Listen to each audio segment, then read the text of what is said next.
This that new media company covering everything. I'm talking that news you ain't heard of, cause you know it's getting buried. Social justice, yeah, the stuff you need to know about. Fucking politics that the corporate news won't cover. You know they don't think that you could see under, but you can now, cause the people we cover, they may not be famous, but their stories. Good morning, everyone. Thank you for putting up with us, all of the 10 people that were waiting for this program this morning. Yes, as Rod Kuby would say, the tens and tens of people. I just love that because it's so true, especially with everybody staying at home. Everybody's sleeping in. We're all on like high school senior time. So we get all of our views at like noon. Yes. I remember hearing a story once explaining why teenagers slept so much. Okay. And apparently that's when their brains are growing the most. Oh. So when your teenager is sleeping until noon, you say they're growing brain. Okay, I guess whatever works, sure. But I know a lot of adults who are doing it right now too. They're staying up really, really late and sleeping in, and yeah. So anyway, catch the replay at noon. Good afternoon, everybody. Good morning. Yay! And if you're in bed. Exactly. So today we don't have a guest. It's just Andy and I. So yay, you get all of our undivided attention. And for the tens of people who are up this morning watching us,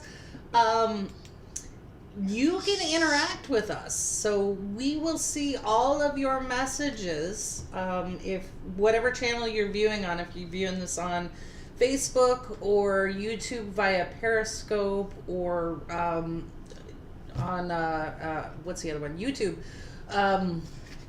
Yeah, go ahead and send us a chat or just engage in the conversation, yes. And we will talk about you relentlessly. Or critique our decor.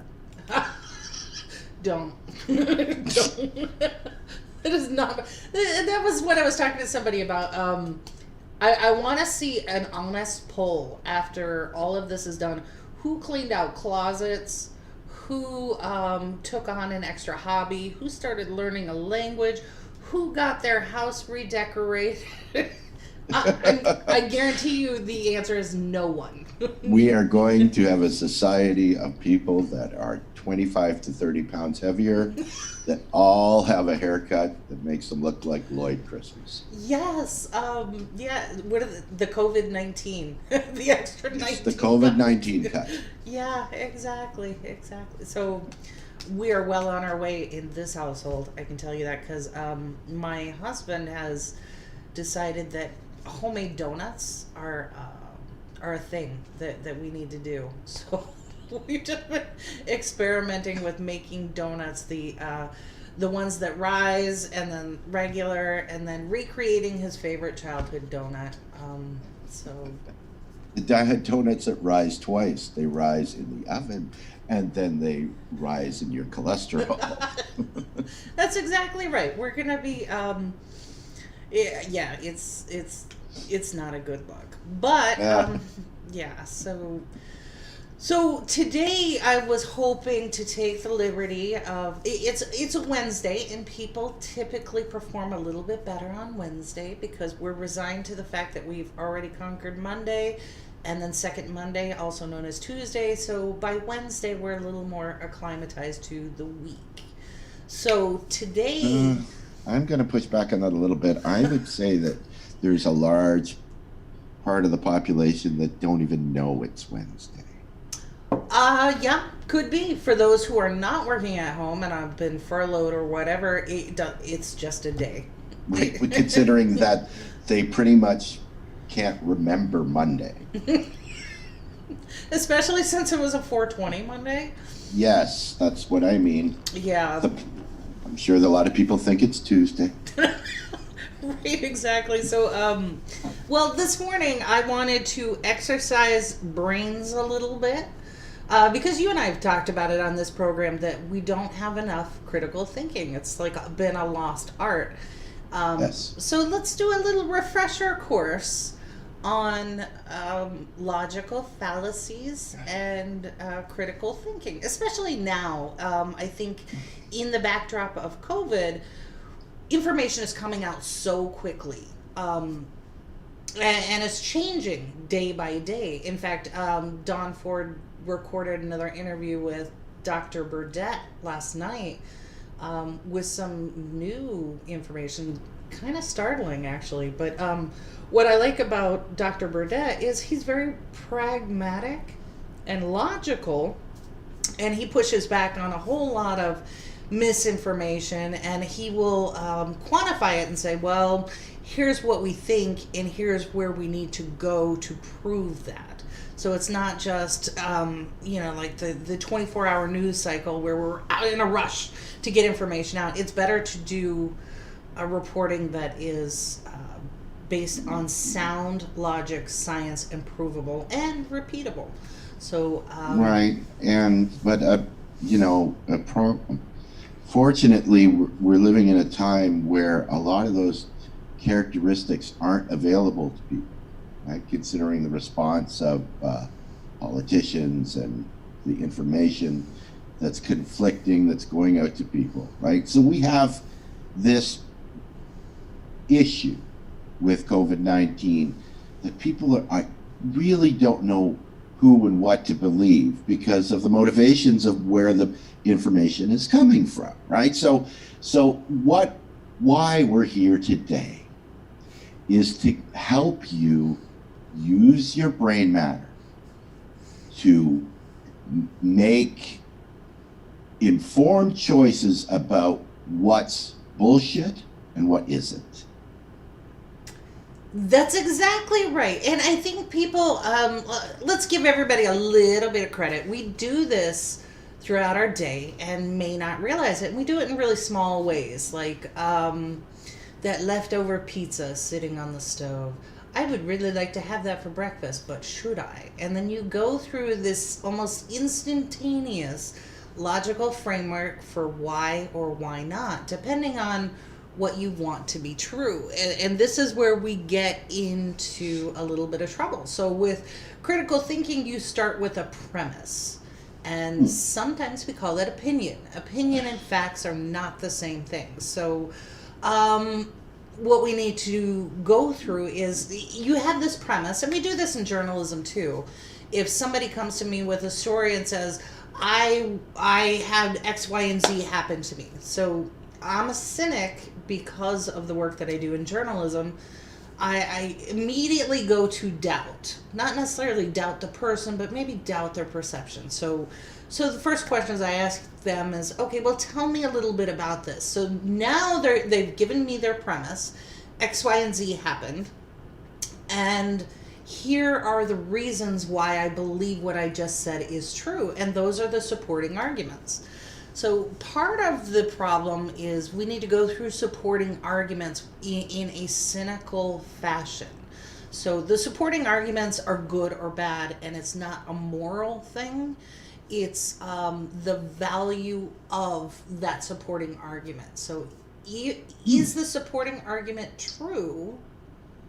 And to what degree does it support the original premise? That's what we mean by good. And I think part of the conversation when we talk about politics, especially when I'm talking to my MAGA friends or my libertarian friends or my centrist neoliberal democratic friends, is we take the premise and our logical supporting arguments internally.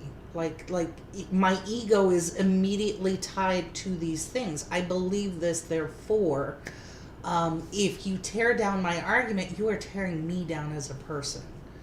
And I think that's where the emotional piece gets into it. And Andy, to your point about politics, that's exactly what's happening. If you're a Trump supporter and somebody says something, makes a premise, and includes their logical arguments that are negative against the person you support, well, then automatically you're going to have one or two things.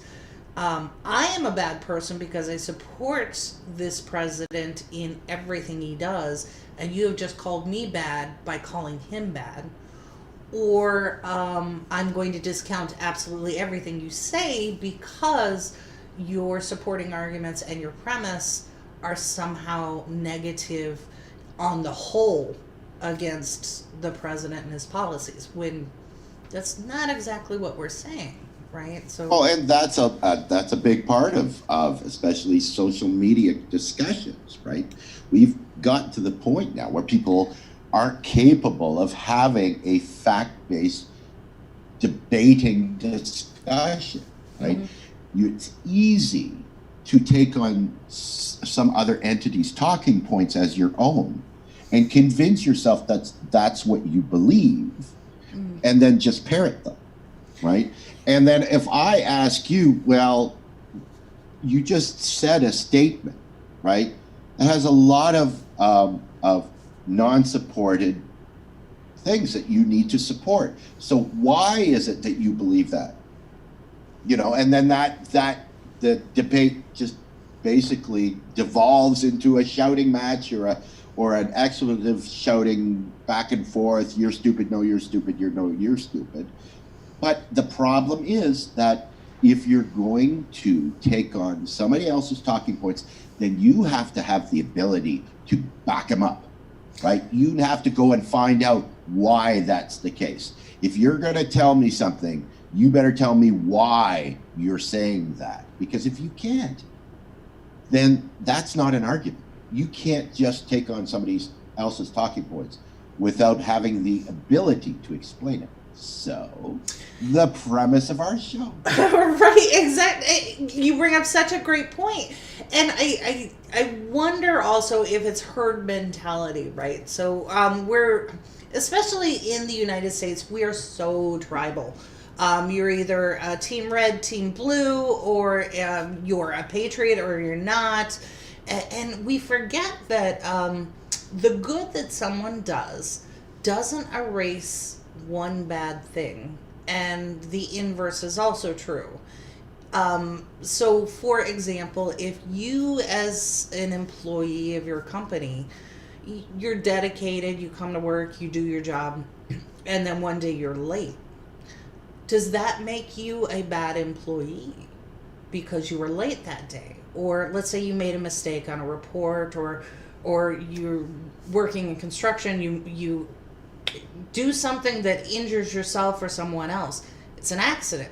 Does that make you a bad person, or was that event bad? Like we do this with parents with kids, if you have dogs, whatever. Sure. We call that, in some stances, we call that the learning experience, right? And that's fine. We know as a society that we learn more from our mistakes than our successes, right? That's a very well-known thing. But in the problem in the current environment in our business community, if you make a mistake, they don't look at that as a learning opportunity. They look at that as a cost. Right? Oh, beautiful You're now point. a cost. You had the audacity to get sick.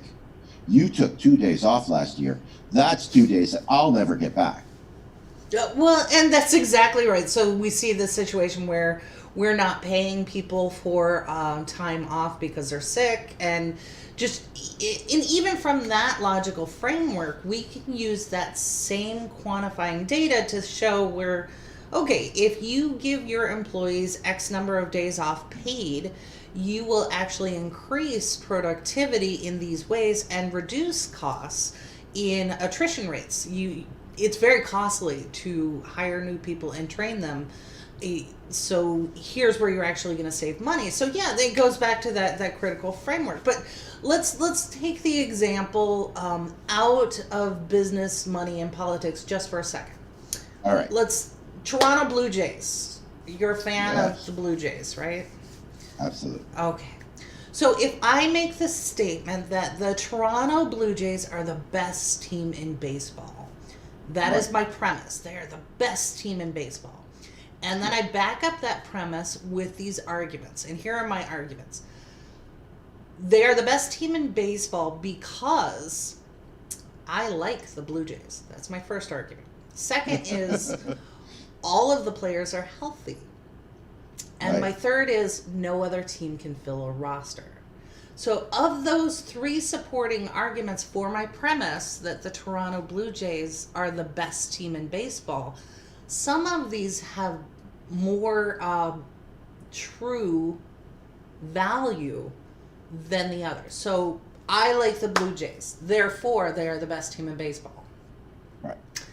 Very, very low on the logical scale of supporting my premise, right? So I like them. It is a true statement that I like them, but how much weight will that argument give to making the initial premise true?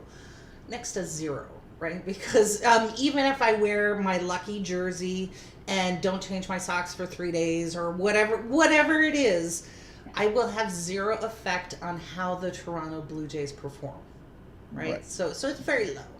So the next thing that I said was all of the players are healthy. Okay, well, right now, that's kind of important, right? So you've got all the players on the Toronto Blue Jays who are healthy. Their families are healthy. They're ready to go. They're ready to play. So that's a pretty good argument, right? So if that statement is true, then it does carry some weight in my premise. If that statement's true, they're all healthy, then they can play. But it doesn't say anything for the rest of the teams across all the leagues. How are the rest of the teams? If they're also healthy and ready to play, still doesn't necessarily mean that the Toronto Blue Jays are the best team in baseball.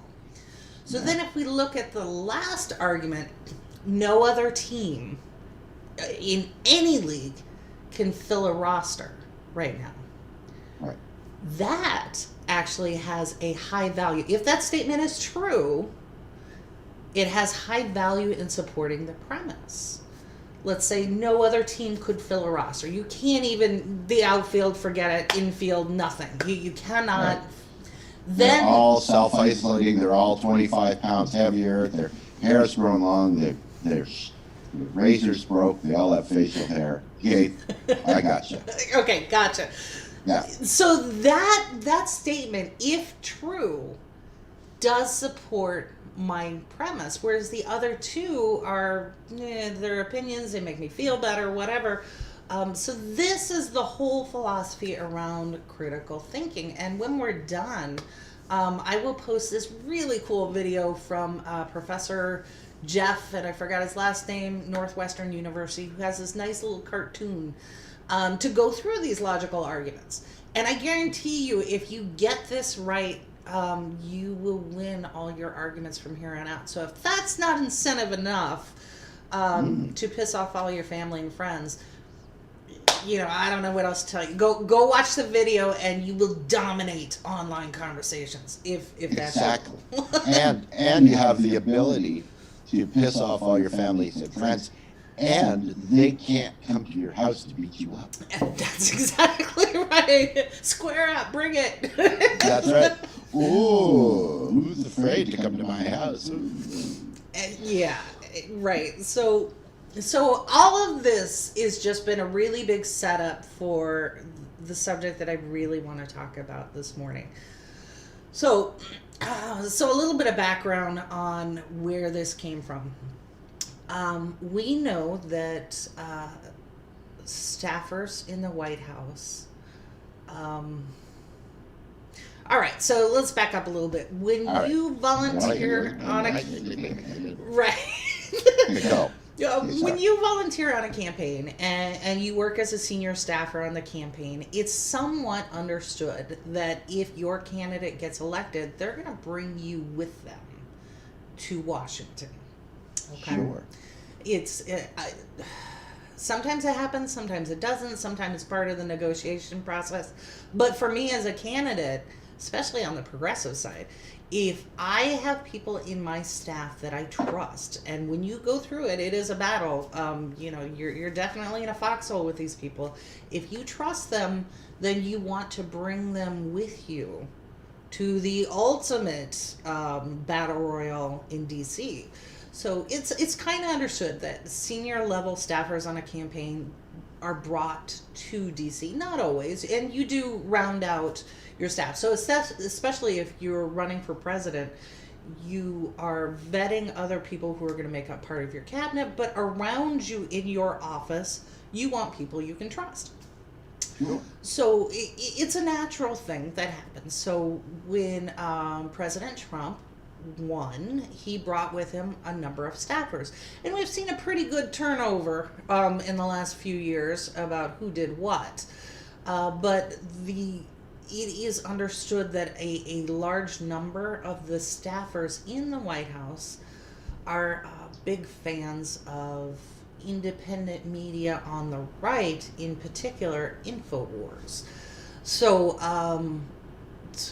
part of my homework and trying to be objective is to look at, most people say, I look at all sides, but I come from my cynical, critical thinking nature because of what I do for a living, and I go into sources. So I do the same thing with CNN and MSNBC, and who I personally loathe all of these media outlets for one reason, and this is where critical thinking comes up, is they're owned by corporations and they get their money from corporations. So a lot of the way that they report stories and the stories they choose to report are dictated by what is best for the corporation that owns them. Yes, and the other thing to remember is that a lot of those different entities have publicly stated that they aren't actually news sources, they're entertainment shows. So that's a very critical thing to state before we even start with this. Yeah, exactly. The difference between news and entertainment. So I'll admit that one of my guilty pleasures is going into I don't know how, they're not really conspiracies, but it's fun little, like, Bigfoot, right? And applying those same critical thinking skills to a faux documentary on Bigfoot, it's just good fun, and I don't take it seriously. The same way that people like horror movies, they don't really want to go out and risk their life for something. They just enjoy that moment of scare. So if you go to some of these news outlets, in air quotes for those who are listening, you have to go with that same premise and understanding that all of their supporting arguments are driven by the dictates of those who own the network, right? Yes. So applying the same framework, I went to Infowars. Well, what was interesting to me is Infowars is not driven by an external corporation. So I found that interesting. So Alex Jones, who owns the network, where is he getting his funding? And this is what was fascinating. So most independent media has to get their money from somewhere, right? There's a cost to it. And so, like, we have chosen to ask for patron donors, $3 a month. And what that does is make sure that we are accountable and beholden to the people who, pay for the software and everything else. So that's the grassroots funding model. Right, and which is very, missing. It was quite a bit that is missing now in our society, right?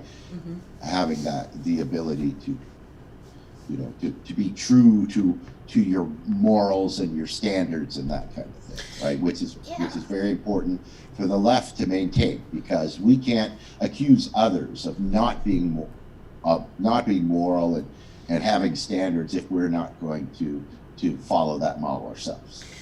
Exactly right. And my biggest criticism is, here in the United States, we have journalists and news has been nicknamed the fourth branch of the government, because the original term muckraker was somebody who would hold politicians and legislators accountable using the fourth branch, the medium of news and reporting.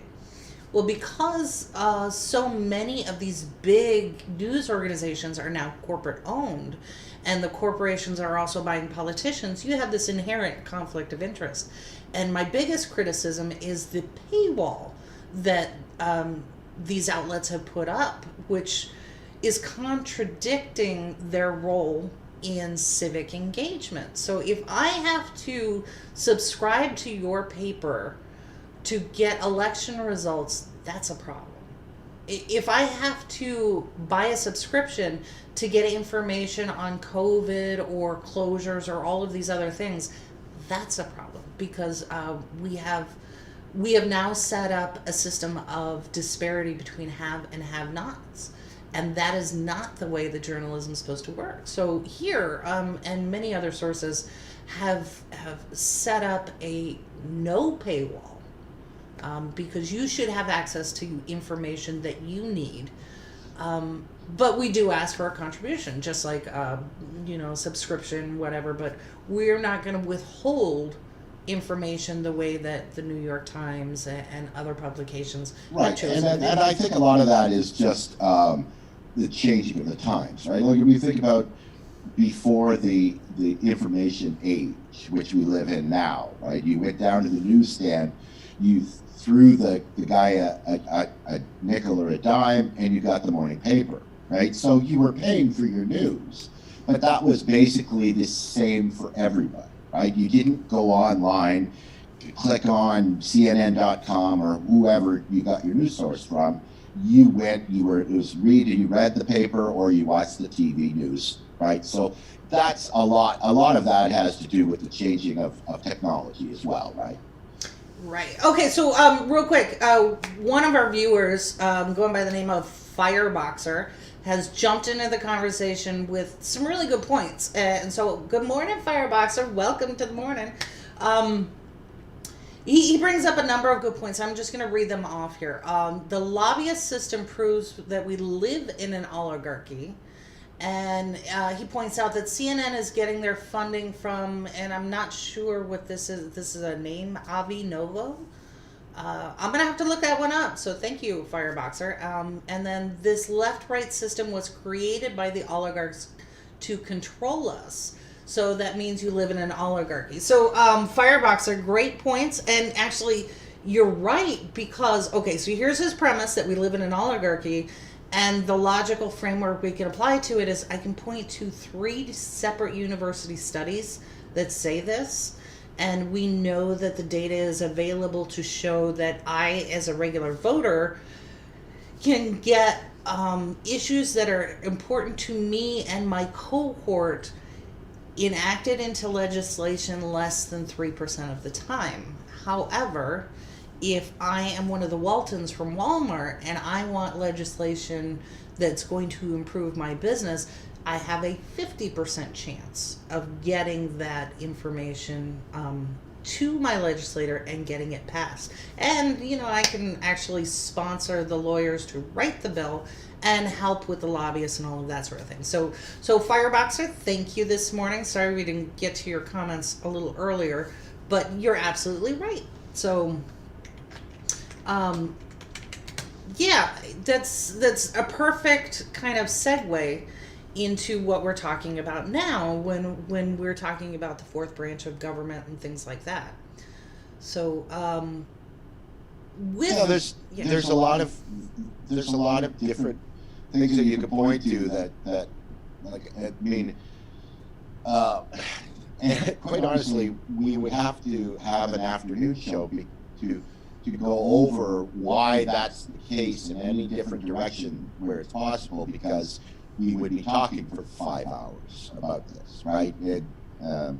So that's very much the case. I think that we're living in a society where these skills are absent in a lot of places, and so I think we need to have conversations like this that help people try to make the logical steps of what's happening, because quite honestly, it's only going to improve lives, right? Because we're seeing people running out in the streets because they don't understand that their government is leaving them high and dry in an economy where they're unemployed, but they're not getting stimulus checks for whatever reason. They're making it that they're desperate to get back to work, right? And so there's our next avenue of talking, if you will. Right. So, well, let's stick with Infowars for just a second because as a business owner, I was really curious. Well, okay, so if we take this example and we say that the corporate ownership influences the way that things are being reported, well, that's not true for Infowars. And the reason I say that is when you go through and look at their funding model, this is just an estimate, but they are getting between $15 and $25 million a year in sales of supplements. These are vitamins and things like that. And Alex Jones himself owns the product line. So what he's doing is he took the model of making his content freely available, and what he's doing is using his own program as an infomercial for his product line. Right? So in that context, how likely is it that you are going to discriminate on the veracity of the reporting and the integrity of what you report? So that was my next question. So when I went through Infowars, there were a couple things that I noticed. Number one, it's a contradiction of reporting in and of itself. So on one side, you have like COVID. Let's take COVID because that's really big right now. You have all of the stuff talking about the what you need to do to protect yourself and the death rates and things like this. And then on the other side, you have COVID is a hoax. And I thought that was interesting because typically a newspaper is going to take one of two sides on an argument based on the critical thinking and supporting arguments that either something is true or it's not true. But they didn't do that. They have both arguments on there, which I thought was interesting. And then they even go one step further where they have an entire page of retractions. So you gotta go all the way down to the bottom of their website to find that. But that's something that even CNN isn't doing anymore. And Politico's really bad at doing their retractions. I'm not sure when that started, but I noticed about 6 months ago they stopped doing retractions almost completely. So here we have Infowars that is self-funded through a product line that has nothing to do with news or entertainment whatsoever.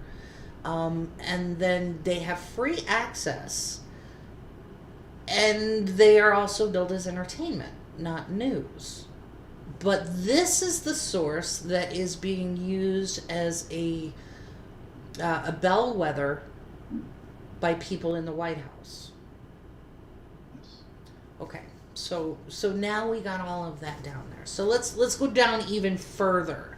So one of the videos that was on there that was clickbaity, right? So a lot of their headlines are very much clickbaity, like "You'll never believe" or "Fox News proves," and so one of the videos on there was this, what they said was COVID is a hoax, right? So we know that Alex Jones is behind a lot of the protests to end the quarantines. In Michigan and in Texas and other places, you have individuals who are going out and saying, we want to get back to work. Well, you can go back to work at any time, right? So if you're essential, or, like my son is not considered essential. He's a factory worker.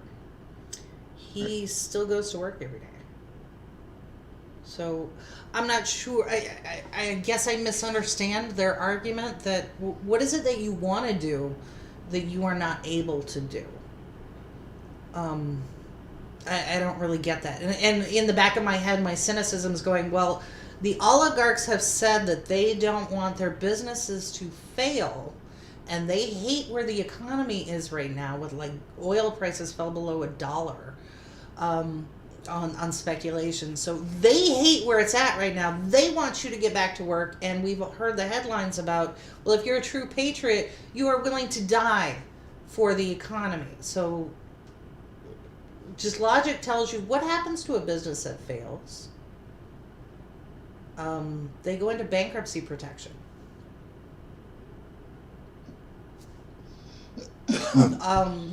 Employees don't necessarily lose their jobs. You go into bankruptcy protection, and then they go in and take your leadership team through the exercises that they should have learned and show them how to be good business leaders and make sure that their assets and debts and all of these things. And maybe as a CEO, you don't get $32 million, and we're going to take your salary down to a, I don't know, modest 32% higher than your employees while we restructure your debt. That's what happens. Right. And then maybe we'll curtail your ability to buy governments. What a novel concept. So these are the skills that we need when we talk about a business being too big to fail, or what would happen if Pepsi or Boeing or Nestle failed. Well, failure means you file for bankruptcy protection. Okay? Right. Well, same thing happens to a small business. If your small business cannot cover its debts, you can go into bankruptcy protection. And now, thankfully, we are using public money for a public purpose and helping small businesses, the 98% of small businesses in this country that are the economic engine, and trying to help them. But that's a whole nother conversation. So sticking with Infowars, I did... Stop giving me these branches. Okay, can we talk about this now? There's so... I'm sorry. So, Andy, I did download this video, the COVID hoax, because I wanted to talk about this video. The premise that this video makes, and based on our conversation before, you tell me if you can go through whether it's right or not. So what they're saying is this was a press briefing in the White House on COVID, and the people who are there are reporters, and one of them is from Fox News, and they're talking about this SCU study that had just come out. Now, the SCU study, when the study was published, it was published and handed directly to the press, not to peer review. Okay, so these are reporters talking about they just got this study out of California. So let me see if I can get this thing to play, and we'll go from there. All right. What's up, Barry? All right, man. What do you know, babe? You can take out the mask, Doug. The case fatality rate's like 0.1 to 0.3 according to Is USC. it really? That's reassuring. USC. Everybody here's been vaccinated anyway. USC and LA County Public Health come out with a study. They found that there are 7,000 cases in California, but they really believe that there are anywhere from 221,000 to 442,000 people who are infected. Really? Yeah. So that makes it 0.1 to 0.3. Does the study think about it? Yeah, just give it to them. So it suggests that the case fatality rate is 10. Wow. Which puts you right in line with the flu. Yeah, exactly. That's what it is. So it was a hoax. I don't think it was a hoax.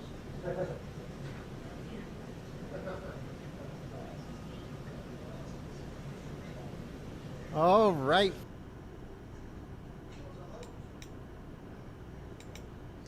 Okay, so Andy and I both had to go to our social media to hear it, but basically what they were saying in that, it was that because the study suggested that there were more people infected, they took that infected rate and divided the death rate by the assumption of the infected rate, and deduced that the death rate on COVID is not 5 to 7%, but less than 0.02%. Right? So this. Yes. So let's look at this. First off, the one they're saying that the one guy is saying, "Oh, it's a hoax," proves that COVID is the entire hoopla over COVID is a hoax. But here's what we could see in that video. Everybody is walking around with a mask. One gentleman said, well, we've all been immunized from it. There is nothing available. And then the logical framework on this study that they did not go through peer review. So we've had Dr. Burdett, who is a virologist, who has said many, many times it's got to be peer reviewed, it's got to be studied. And we have even, Don is really good about giving him, well, what about X, Y, and Z? And Dr. Burdett will always push back and say, we don't have enough data available to make a determination at this point, because this is where anecdotal evidence and the data are not the same thing, right? So, right, and we're also dealing with political entities here that we are hoping that giving us truthful responses to our questions. Well, how many cases do you have? How many deaths have you had? So that's a big assumption, right? Because, there's going to be a political spin on every single one of those answers, right? So we don't have a clue about numbers at this point. We're still way too early in the game, so nobody can take any of that data and come to really any kind of conclusion, right? Because it's just not there. That's exactly right. And I think that the point that Dr. Burdett had made, and all the other people who are studying this, it's brand new. We've never seen anything like it, and it behaves completely differently. And I do want to make a plug that Don did interview Dr. Burdett last night, and we'll get that out there. And some of the new information that's come out of here is downright scary. Because it is so new and we've never seen anything like it. Right. There is no relational framework we can put to this. So people keep comparing it to the flu. And in a flip sort of way saying, oh, well, we always have 20,000 people die. That's 20,000 people dying from the flu. That's not okay. It's just like for years and years, we have 45,000 people die from lack of access to care in this country. That's about 127 people a day that die because they cannot get proper medical care with insurance or without. Which, when you talk about statistics and take it out of the framework of these are living, breathing people that family members, it's easy to be dismissive of it, and that's what we saw in this video, right? Now, I think that the gentleman in the video, none of them were there to make a case one way or another. It was just witty banter, right? So to post this as proof that COVID is a hoax, well, the logic of that argument is not there. And then the other point was pushback. So when I draft an article, I have to vet my sources, and I have to make sure that what I'm saying is true to the best of my ability, right? And that means peer review and things like that. Doctors and statisticians, researchers, it's off the chart, no pun intended, how much vetting they have to do. So when you have these study results, and these people who it's now come out, not only did they not get it peer reviewed, they went directly to the press, and one of the co-authors wrote an op-ed that was published the same day supporting their own paper. That's an ethics issue. So some of the peer review critiques that have come out now is this SCU study. The efficacy of the testing has come into question because the tests that they use, we know that some of the early tests were not very accurate, and they have said that the testing that they used was 99.9% accurate, when that's not the case. At best, it's 95 to 98%. So right there skews the data. And then only 50 of their 500 tests were positive. But here's where data, you can cherry pick data all you want. And where they got their sample size is also come into question, because they use Craigslist and Facebook posts. Hey, we want to test people, and would you participate in the study? So human nature being what it is, if there's a viral outbreak and I can't get tested, and we can't, but wait, there's doctors doing a study, I'm gonna go because I think I got it. Like in my own case, I had all the symptoms in March, And when I called my doctor, I got to listen to him scream and cry and rant for a good while because he could not get me testing. And not to mention that the people that are going to hear about this study to go in to be tested for it are generally going to be, more in the terms of conspiracy theorists, maybe, that are online all the time looking for stuff like that. Like, you're not getting a cross-section of the general population. The whole premise of the study is trying to figure out how many people actually have had COVID-19 versus how many have died. Well, if you're going to cherry pick this new number of people, you're automatically forgetting the fact that the confirmed deaths are only of people that died in hospital who were confirmed coronavirus patients, right? So you're going to cherry pick one part of the study, but we're going to leave the other one because that's gospel, right? And then spin our narrative the way we want, right? Which is what Infowars and other entities like that do consistently. We're only going to give you that side of the information, right? We're only going to allow you to see from our reporting this side. When I present it to you this way, it's going to make perfect sense, right? Yeah, that's exactly right. And here's what we know about this virus. It attacks the immune system. So we have a number of deaths that we need to go back and review because these are people who have succumbed to chronic illnesses that they had. So I want to point to one recent, really sad example. There was a 5-year-old in Michigan who passed away recently, and she has been identified with those who suffered with COVID, and her death is attributed to COVID. However, that's not why she died. She died because of a meningitis infection.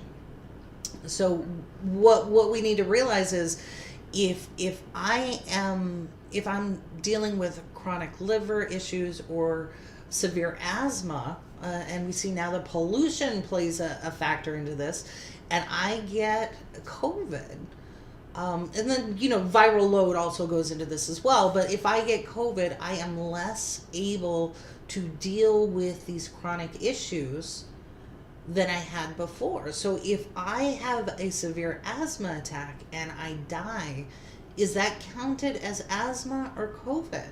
Well, exactly. Right. That's exactly right, right? Like the HIV/AIDS, right? People didn't die from AIDS. They didn't die from HIV. They died of complications brought on by HIV and AIDS, right? So it depends on your narrative, right? There's a lot of people that say that AIDS and HIV wasn't it because nobody ever died from it, right? Right. Of course they didn't die from it, but the HIV and AIDS set up the situation in your blood that destroyed your immune system, and you just died of something else. Right, so that's the same thing. It's the exact same thing. Right. So I went out and looked at, what are the peers of these researchers saying? And there were 2 quotes that stood out amongst hundreds along the same vein. So I just want to read these 2 real quick. So all things being equal, these are peers who reviewed it. So the first one is the WHO chief, Mark Perkins. WHO, the World Health Organization, the one that we are no longer paying to fund anymore. That is now a volunteer organization. Right. So the WHO guy, Mark Perkins, said when he talked about the rate of antibodies that they were producing in this study, he said, you would have hoped for 45 or even a 60% positive antibody test from the samples that they took. And he said that would mean there is a lot of silent transmission and a lot of immunity in the population. It now looks like, sadly, that's not true. Even the high numbers are relatively small. So what he was saying is, in their own sample data, whether it's flawed or not, if you take it at face value, what they're saying is the herd immunity is not happening the way that we had hoped. so that you have so many more people who test positive for it but don't have the same rate of herd immunity now. And then let's also consider that we've identified 12 different strains. So I might have antibodies to the strain that I contracted, but not necessarily to the other 11. We don't know yet. It's changed because it's changed. Yeah. Because it's so much more different than the one that you have, that your body doesn't recognize it as the same virus. Right, this is why we have to get a flu shot every year, because every year they're making a guess as to which strain of flu virus will circulate this year. And there's always 2 or 3 strains that are dominating, so when they try to make the flu shot, they try to guess which one we're going to inoculate for and hope that we're right. That's how it works. So here we have COVID with 12 identified strains. Some are more aggressive than others, and if I have antibodies to just one and then I get exposed to another one and another one, I'm kind of screwed. So this is what the WHO chief is saying. And then there's one more quote here about the data, and this is from Andrew Gelman from Columbia University. He is a professional statistician and political scientist, so he's in both worlds. He says, I think the authors of the paper owe us all an apology. He said the numbers were essentially the product of statistical error. And this goes back to cherry picking data and your sample size. So the best scientific studies have blind tests, right? So you have a true reflection of the population, you have a control group, all of these things. And because things are developing so quickly, we don't necessarily have that. Now, poor Dr. Burdett, that's what he has to use. So he has to go a little slower and say, and you know, he and others are saying June next year is probably the soonest we will actually see, you know, some type of inoculation available. Exactly. Well, that's standard, right? You can't rush that. You're going to start giving a vaccine to people, you kind of got to go through the process and make sure it's going to work.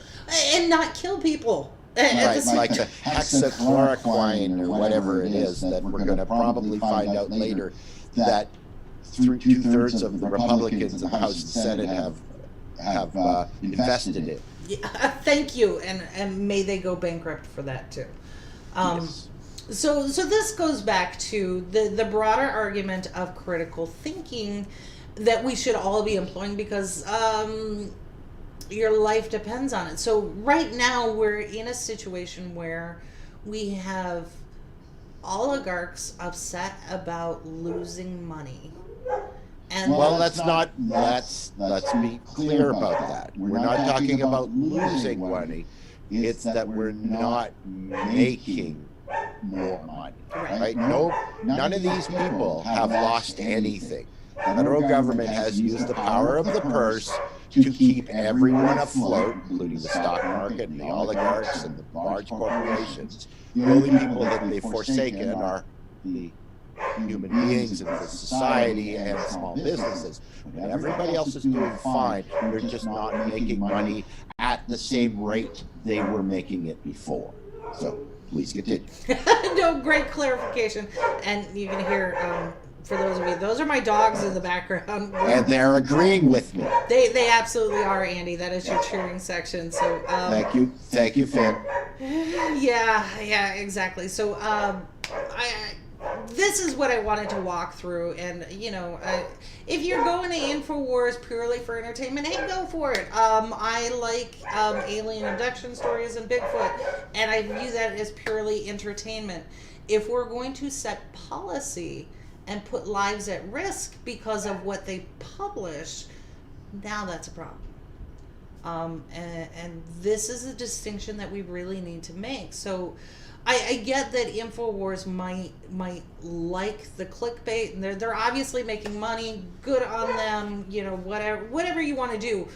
However, when we're when a network has that kind of access to the highest office in this country, one whose policies affect a global community, now we need to take a stronger look at integrity of reporting and the purpose, right? So if Alex is just selling supplements, go for it, do it, you know. That's right.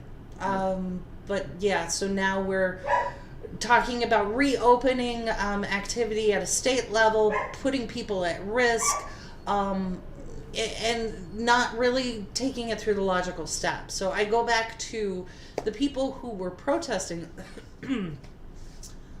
What's stopping you? You obviously made it outside okay. You can go to work.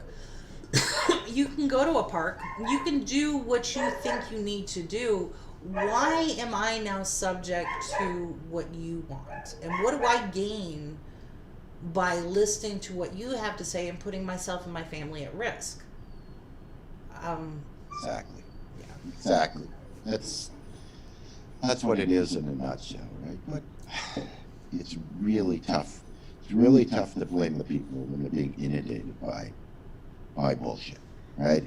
That's bottom line is that you have to become your own vetting vehicle, right? You have to become someone that gets better at taking everything you hear with a grain of salt and doing your due diligence. We have way too many people in society that figure that it's so much easier to just hit click and share. Just click the like button and the share button and move on, instead of actually getting something that might help you figure out what's going on around you. Mm-hmm. That's huge, right? Yeah. Yep, exactly. And I think that what we're doing here with this particular network, not only are we looking at grassroots funding, but we want that input. So anyone who's watching our show, we're on Monday, Wednesday, Friday in the morning if you get up early enough. So we want that input, and we want to have a good, healthy debate and an argument. So if we publish an original article, or if we share something that you think is not worthy of a critical scrutiny, if it does not meet the standard of integrity, push back. Let's have that conversation, because I think this goes back to we're all in it together, and just because somebody shares something from Politico or CNN or whatever else on our page, it doesn't necessarily belong there. So I think this is an exercise that we can help each other with, and move forward with a stronger eye towards critical thinking for everything. Exactly, and that it's just the world just becomes a more informed and better place, and then the changes that we need to make in society just become clearer. And as a group, we all move forward together and get rid of all the greedy oligarchs and politicians that are owned by them, and move on and make life just easier and better for everybody around. And that's huge. Yeah. Yep, exactly. So with that, Andy, you managed to take what could have been potentially horrific and turn it into a sunny conversation. So I really appreciate that. Isn't it lovely? And I just wanted to mention to people that you could use Hair of the Dog as a template in these hard times, right? We're on Monday, Wednesday, and Friday. So my suggestion is, if you want to watch, come get up and watch with us. Set your alarm clock for 8:15 Eastern, right? Go get up, put the coffee machine on, right? Get the coffee dripping. Then you can go have a shower and shave, wash your hair, and then get up, grab your coffee, come down and spend the morning with us. And then you know that you're going to get to shower and shave and do whatever 3 times a week. Right? So that, that's a good template for living in a pandemic while you're self-isolating, instead of just not changing your clothes or washing your hair or doing anything like that. Now, the only problem is there's 2 days between Friday and Monday, right? So will refer to Sunday as Stinky Sunday. There you go. Yes. Right. Just use extra soap on Monday. But I think it's a good template for people to live by in these trying times. Exactly. So, great advice, Andy. If you're enjoying this program, set your alarm. Join us back here Friday morning at 9 a.m. Eastern, and I think we will have a guest there then. Oh, I know. Okay. I think we actually will. Okay, excellent. Yes. So we're not going to tell you who it is just yet. We'll make sure that she is up and showered, dressed and ready before we commit to it. But we do want to have that kind of interaction and conversation. So Rafi, I saw that you had just posted. You want to join the conversation. You're late, buddy. We're wrapping up now, but you can watch a replay of this. It was all about critical thinking in the era of fake news. So thank you everyone for tuning in this morning. We will be back again on Friday, and then again next week, Monday, Wednesday, Friday. We look forward to your interaction, your comments, and everything that you want to talk about. Post some suggestions. We'll do the research. We'll get the guests on and join us for coffee. But until Friday, have a good week, and we'll see you later. Take care. This is Progressive Insider. Yeah. Progressive Insider, you know they wiser. This that new media company covering everything. I'm talking that news you ain't heard of, cause you know it's getting buried.